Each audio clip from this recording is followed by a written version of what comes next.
Kepemimpinan bukan hanya tentang mengambil keputusan dan memberikan arahan, tetapi juga tentang kemampuan untuk menangani konflik dengan bijaksana. Konflik dalam konteks organisasi bisa menjadi tantangan yang kompleks, tetapi dengan kemampuan yang tepat, seorang pemimpin dapat meminimalkan dampak negatifnya dan bahkan mengubahnya menjadi peluang untuk pertumbuhan dan perubahan yang positif. Kali ini saya akan menjelaskan beberapa materi pembahasan. Oke, mari kita simak penjelasan berikut ini. Cekidot. Mengenai kemampuan pemimpin dalam menangani konflik. Pemimpin yang efektif memahami cara menangani konflik dengan mengikuti beberapa langkah. 1. Menyadari adanya konflik. Misalnya, seorang manajer melihat bahwa dua anggota tim sering berdebat dalam rapat. Ia mengenali tanda-tanda konflik awal. Kedua, menghindari konflik jika memungkinkan. 3. Campur tangan jika diperlukan. Pemimpin segera mengadakan pertemuan mediasi untuk meredakan ketegangan. Yang keempat, memilih strategi yang tepat. Pemimpin memilih untuk menggunakan mediasi sebagai strategi karena merasa pendekatan kolaboratif akan lebih efektif. Yang kelima, mengevaluasi dampak konflik. Setelah konflik selesai, pemimpin mengevaluasi bagaimana konflik tersebut mempengaruhi produktivitas dan moral tim. Oke, apa sih kemampuan khusus pemimpin dalam mengelola konflik? 1. Memahami pandangan orang lain. Misalnya, saat konflik muncul, pemimpin mengadakan sesi mendengarkan untuk memahami sudut pandang masing-masing pihak. 2. Menguasai keterampilan khusus. Pemimpin mengembangkan keterampilan komunikasi dan negosiasi dengan mengikuti pelatihan khusus. Yang ketiga, teknik mempengaruhi konflik. Pemimpin menggunakan teknik seperti fasilitasi pertemuan untuk mengarahkan diskusi dan mempengaruhi hasil konflik. Kemudian, deteksi dini konflik. Untuk deteksi konflik lebih awal, pemimpin dapat membangun komunikasi timbal balik menggunakan bantuan pihak ketiga dan memanfaatkan pengawasan informal.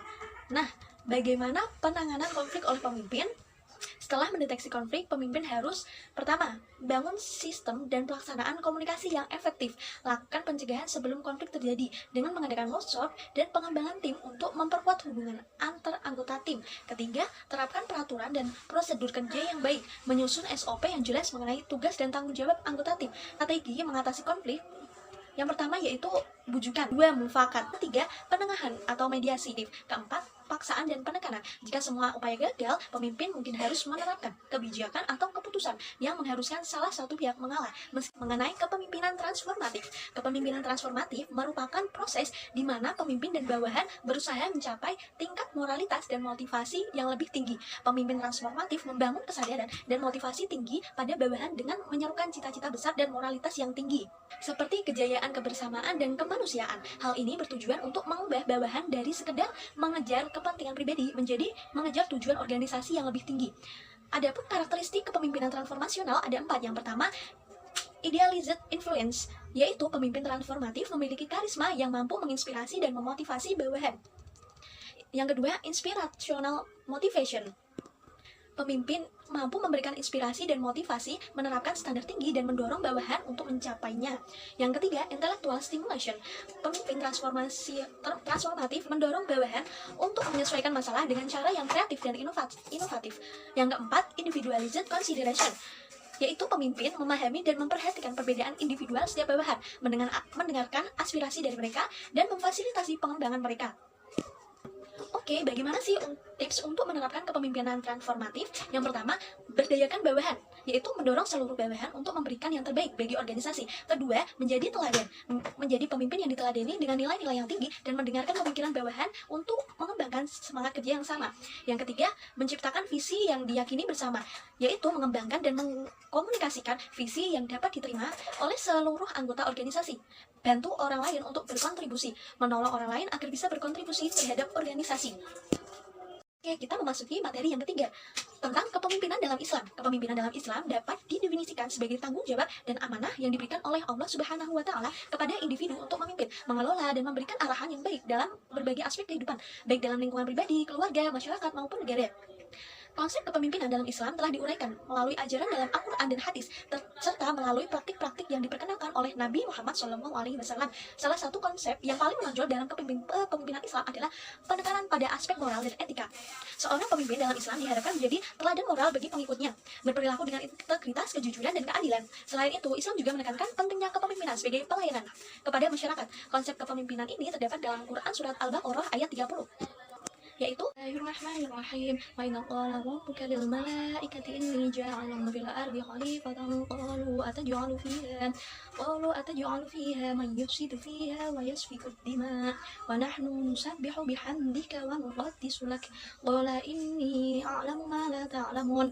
Dalam ayat ini menggarisbawahi bahwa manusia merupakan khalifah di bumi. Apa saja sih kriteria pemimpin dalam Islam? Yaitu pertama, keadilan. Pemimpin harus adil dalam setiap keputusan dan tindakan. Kedua, kejujuran. Pemimpin harus jujur dan transparan dalam segala aspek. Ketiga, kedermawanan. Pemimpin harus dermawan dan selalu memikirkan kesejahteraan orang lain. Keempat, kesederhanaan. Pemimpin harus hidup sederhana dan tidak mementingkan kemewahan. Sikap ini tercermin dalam sifat-sifat Nabi, yaitu ada 4, sidik, amanah, tabligh, dan fatonah. Memasuki materi yang terakhir, yaitu materi keempat tentang tantangan kepemimpinan kontemporer.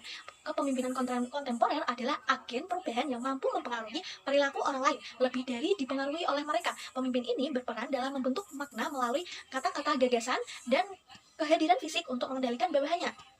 Teori kepemimpinan kontemporer muncul sejak tahun 1980-an dan menekankan pentingnya komunikasi, kolaborasi, dan fleksibilitas dalam menghadapi perubahan.